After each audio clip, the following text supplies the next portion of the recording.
Hey, Rachel. Hey, everybody. Sorry we're a little late. We got to chatting. You know what? And Rachel and I can really chat it up.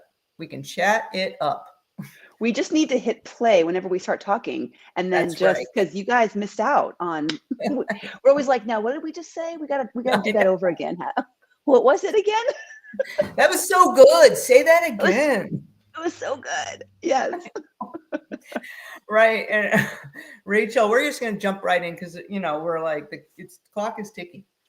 But we were talking about cravings last time, weren't we? And I was just thinking about recapping. We're saying last time we said cravings are not always emotional. They're not always emotional. And we talked about some different kinds of cravings that are physiologic. Yes. And the one that comes to mind for most people is like, oh, you're chewing ice when you're pregnant, and that means you have an iron deficiency, kinds of things. Mm-hmm. Craving ice. So we can have cravings that are physiologic. Mm-hmm. And we also said that eating to comfort ourselves is not always we do have an emotional need. But when we put in the building blocks for our neurotransmitters, that's, for like serotonin and dopamine and oxytocin, those feel good hormones. I mean, the only way we get those nutrient, building blocks is by eating them. Exactly. Right? Yeah. So that's not bad or wrong. We just want to make sure it's whole, real food that we're eating. Mm-hmm. Yeah. And I think really take a moment to check in. Okay. Am I hungry? Am I thirsty? We talked about the different emotions, right? Am I angry? Remember we said like angry, sad, mad, tired, whatever. Yeah, right. And I love to ask myself the question when you're talking about like the building blocks and when you're talking about, is it physiological? What do I need?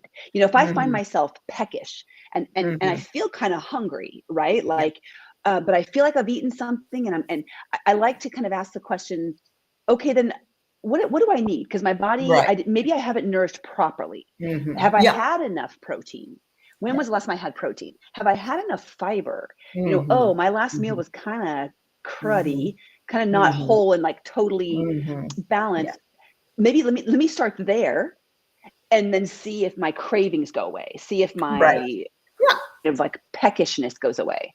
So I like what we were talking about, just kind of like thinking more on the what are my physiologic needs and what are the building blocks that I have or haven't put in recently to build those neurotransmitters. Yeah. Right.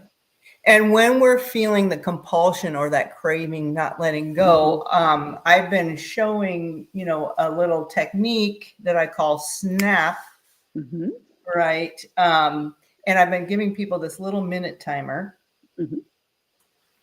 And so when you're feeling that craving that doesn't go away, or, maybe you're feeling anxious to eat, kind of that compulsion, there's looking for something. So then you set the timer and sit with that. So you give yourself permission to just sit for a minute. I mean, you've got 60 seconds, right? Yeah. We're not talking hours. We're talking 60 seconds. You can do this. So the S, it's SNAP, right? This is an acronym. Right. And so listen up, you guys. This is a tool. This is an awesome strategy and like a go-to. So get your notebooks out, write this down. Yeah. SNAP, and the S is sit. And it's 60 seconds, right? Sit for 60. So you flip over the timer. Oh, I like that. Sit for 60. That's great. Sit for 60. And the N then is notice. Notice what you're feeling, both physically and emotionally, both of those things. Right. And then, ask those questions. Am I hungry, thirsty, angry, anxious, lonely, tired, bored, etc.? And so you're noticing. And then the A is for acknowledge. You're not trying to sweep those feelings away or ignore them, deny them. You're not trying to pretend that they don't exist. Or feeling guilty or shamed that you have them. Exactly. Yeah, very good. Yeah, you don't need to deny or shame. Yeah, you don't need to run away or attack. You can just be. And then if you acknowledge also if there's not physical hunger, like you don't need that protein. If you don't have physical hunger, then food is not a fix for the feeling. Yeah. So acknowledging kind of what I'm hearing is kind of like an acknowledging the truth, whatever the truth is, acknowledging the emotion you're feeling, or the physiological feeling you're feeling, your body, oh, I'm hungry, or oh, I'm not hungry, oh, I'm angry. But whatever it is, it's acknowledging, it's calling it by name, calling it by a definition. So you really bring it up and you're mindful. Oh, here's what this is. So yes. Right? Whether it's real hunger, if it's not real hunger, oh, this isn't real hunger. This is.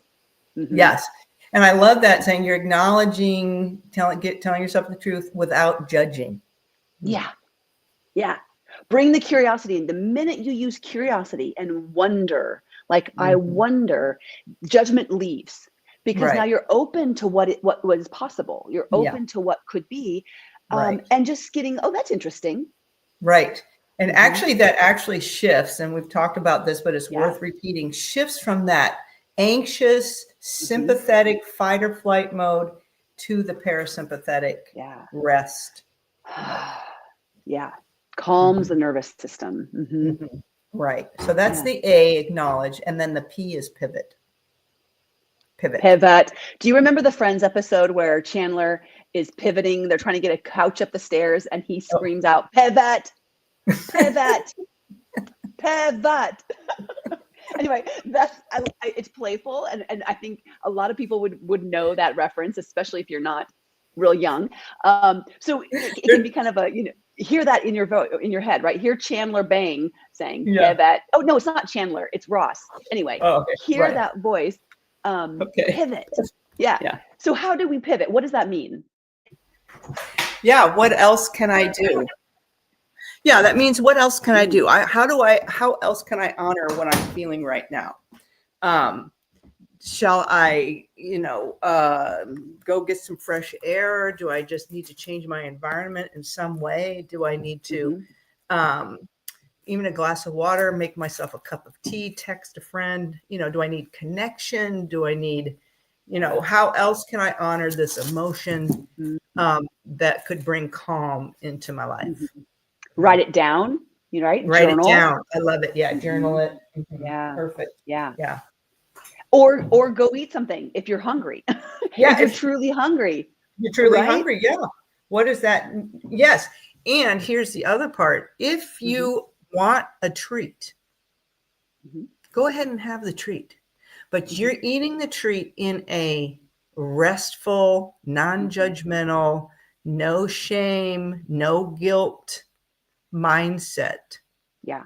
Versus you're going to feel like crap, or, overeat it, or hide it, kind of. Or forget you even ate it. If you go into it with that mindfulness, then it's, I know what I'm doing. I'm choosing this, and I'm choosing it out of love, not out of fear or anger or all these other emotions. Exactly. And I would even go so far as to say, make that thing and make it pretty, or make it enjoyable. Put it on a plate, sit down with it, take the time to eat it. If you're going to choose that and you're choosing a treat, my goodness, enjoy it. Right. Exactly. Indulge in it. Right. Like, right. It is. It's a treat. You're treating yourselves.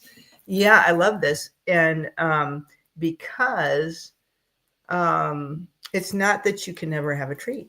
But because I love what you said earlier, you won't even remember. I call those amnesia calories. I mean, because you're just in this loop in your brain. I feel something, I'm eating to fix it. So you've broken that, and then you're able to, love yourself in this way with this treat. Yeah. So that's good. And, it's. No, go ahead. You go. Well, I was going to. Julie first. I was just going to say, what month is this? It's February. It's February. Mm-hmm. The love month. The love The month. love month. Yeah. So we want to do that. We want to spend the rest of February really focusing on loving, self-love, self-care, self-kindness, self-respect, self-worth. Man, the more and more I do this work, the more I see that that's a piece that's been broken in so many of us, or not ever really nurtured or encouraged or taught. Yeah. Right. Because it feels selfish. And that's not what we're talking about. We're not talking about selfishness. Right. Yeah. We're talking about showing up for yourself in a way that you show up for other people. Yeah. Yeah. That's not self-harm and cruel, because you don't say or do the things to other people that we do to ourselves, right? Yeah. Right. And that's so taking the time to eat a treat out of joy and pleasure and choosing it is very different than hiding in the closet or hiding in the pantry or binging it and then having the amnesia calories that we don't even remember. So then we eat more because we never really had the satisfaction of it. And then, of course, the guilt and shame comes later. What is that, right? We all know we do it. We've all done it. And yet when you think about it logically, it makes no sense. Right. None of us likes how it feels. We don't want to do that. And if we're going to have a treat, then, well, by golly, enjoy it. Because either way, if either way you're eating the treat, don't you want to eat the treat from joy and pleasure rather than guilt and shame? Yeah. Yeah. So good. So good. And I even in college encourage people to make a treat column. What's in your treat column? So maybe that's a question for everyone. What's in your treat column? And what is in your treat column is not necessarily in nourish my body column. Yeah. Right. These are the foods that I nourish my body with. Yeah. And this is the column, these are the foods that I treat myself with. Yeah. And it's so interesting, as I've had this treat column thing, I've taken things that I thought were nourishing my body and I took them out of that and I put them over here in the treat column where they really belonged. And then it's really interesting to see what kind of falls off the treat column list, just naturally, easily, organically, and I don't feel deprived. You're asking yourself, what's really worth it? What really goes in my treat column? The group coaching cohort we're in right now, we're actually just last night, week 5, we're building our protocol, each person's building their own protocols. And there's a whole build up to it. And it's just fantastic, but there's a template. And one of the questions is, what are your exceptions? She calls them exceptions in the book. What are your exceptions? Build them. And then one of her quotes is, I will not eat anything that does not taste great to me, period. Yeah. Right. So as you look at your treat or your exceptions column, you start to see things that are in there that you're like, well, this isn't worth my time. If I'm gonna choose something, take that out of there. Right. Stop, treating myself with this garbage. Make it yummy, delicious, decadent, beautiful, nostalgic, comforting, whatever. Yeah. So good. Yeah. So good. All right. This is great. And the other thing that we wanted to remind people is we also are going to build some sessions around your questions. So if you have questions about any of the stuff that we talk about, we would love to hear from you about those. I know, Rachel, you're keeping a list. I've got a list. Yes. Yeah. Yep.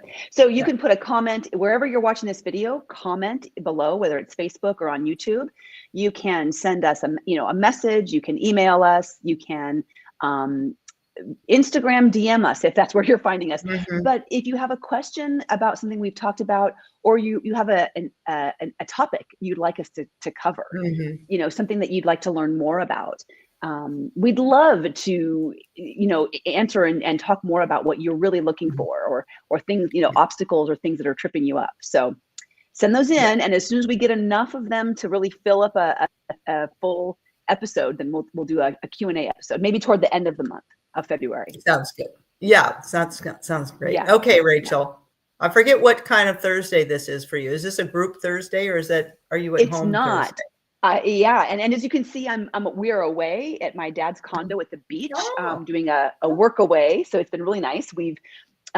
This is our State of the Union weekend where we kind of compile the rest of January. We've been talking about resolutions and word of the year and all this stuff. So we're kind of compiling the final business analytics and life and relationship analytics. So we are away, but we found some. I haven't gotten the pasta that you talked about online yet, but I did find some at Fred Meyer. It's the edamame pasta. Oh. So it's made out of soybeans, like what you were talking about. Yeah.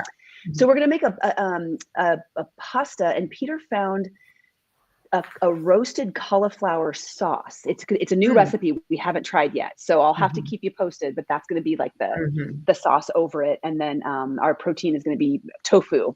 So we'll see how the sauce goes. It's got lots of different ingredients and some fun combinations of spices and herbs that we haven't used together. So yeah, that sounds great. How about you? Yeah, we did a huge batch cooking on Sunday, so I'm eating out of those batches. Nice. Still, yes, and that includes my my vegetable bowl. My salad. That is just in my fridge all the time, and it has 5 different colors. And then the protein that we have right now is grilled chicken. So it's challenging. I'm learning too about some people who locally kind of have pastured chickens, and so a lot. I'm telling myself probably a lot less omega-6 content in there because of how they're raised.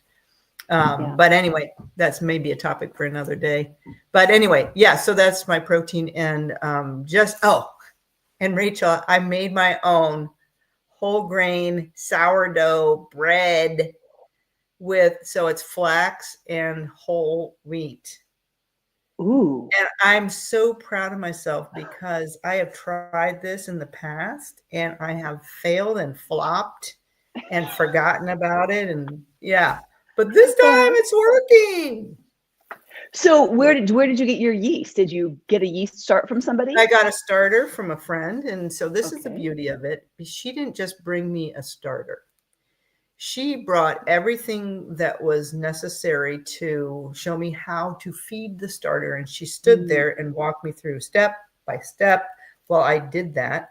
Secondly, she brought a loaf that was almost ready to go. It just needed the final kind of folding. She watched me as I did. So she coached me through this. So that is awesome. Yes, it's the hands-on kinesthetic learning that we need, and there's no shame in that. I mean, it's only beauty. And you know what? We're doing that too, Rachel. We are. Yes, we have new group sessions. So for those of you that are clients of ours, look for emails that are going to talk about these monthly group sessions. So far, we're doing these on one Saturday a month. Who knows where it's going to go from here? I don't know. But it is hands-on in the kitchen, show you how it's done. You're doing it, and in the small, intimate setting with 6 other, it's going to be great.